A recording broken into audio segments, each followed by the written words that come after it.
ఎంతో మంది ఉద్యమకారులను తయారు చేసిన చరిత్ర ఆయనది. ఏ పార్టీలోనైనా అగ్రనాయకులతో మంచి సంబంధాలు కొనసాగించిన నేత అతను. సీనియర్ నాయకుడిగా, బలమైన నేతగా, పేరు ప్రఖ్యాతలను సంపాదించుకున్న నేతగా పేరు తెచ్చుకున్నారు. గ్రేటర్ హైదరాబాద్లోని తనకంటూ ఓ పేరును సంపాదించుకున్న కాంగ్రెస్ పార్టీ సీనియర్ నాయకుడు కట్టెల శ్రీనివాస్ యాదవ్ జన్మదిన వేడుకలు సందడిగా జరిగాయి. అతిథిగా కాంగ్రెస్ పార్టీ నాయకులు పాల్గొని పుట్టినరోజు శుభాకాంక్షలు తెలిపి సేవా కార్యక్రమాల్లో పాల్గొన్నారు.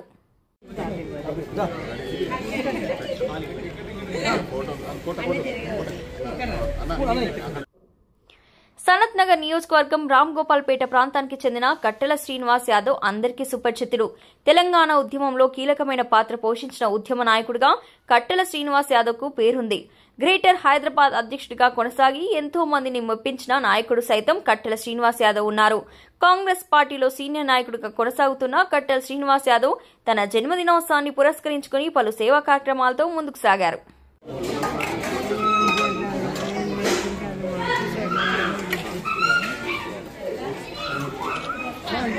బన్సిలాల్పేటలోని హోమ్ ఫర్ ద డిజబుల్డ్ విద్యార్థుల మధ్య జన్మదిన వేడుకలను కట్టెల శ్రీనివాస్ యాదవ్ జరుపుకున్నారు. ఆశ్రమంలో ఉంటున్న వందలాది మంది చిన్నారులకు నాన్ వెజ్ వంటకాలతో అన్నదానం నిర్వహించారు. కట్టెల శ్రీనివాస్ యాదవ్ జన్మదినోత్సవం సందర్భంగా ముఖ్య అతిథిగా మాజీ ఎమ్మెల్యే మైనంపల్లి హనుమంతరావు, ఎమ్మెల్సీ దాసోతు శ్రావణ్తో పాటు సనత్ నగర్ ఇన్ఛార్జ్ కోటనిల్ మహాజరి అన్నదాన కార్యక్రమాన్ని నిర్వహించారు. ఈ సందర్భంగా కట్టెల శ్రీనివాస్ యాదవ్ కు జన్మదిన శుభాకాంక్షలు తెలిపి అభినందించారు. చలికాలాన్ని దృష్టిలో పెట్టుకుని విద్యార్థులకు బ్లాంకెట్స్ ను అందజేశారు.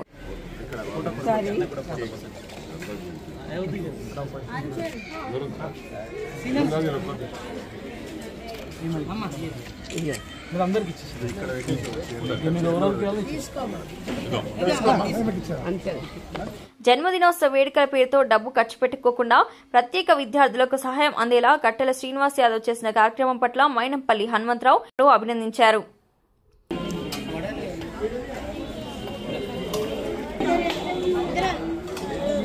ప్రతి సంవత్సరం తన జన్మదిన వేడుకలను పెద్ద ఎత్తునే కాకుండా పేదవారికి సహాయం అందేలా కట్టెల శ్రీనివాస్ యాదవ్ కృషి చేస్తున్నారు. పుట్టినరోజు పేరుతో లక్షలాది రూపాయలు ఖర్చు పెట్టకుండా నలుగురికి సహాయం అందేలా పలు కార్యక్రమాలు నిర్వహిస్తూ పలువురు నుండి అభినందనలు కట్టెల శ్రీనివాస్ యాదవ్ అందుకున్నారు.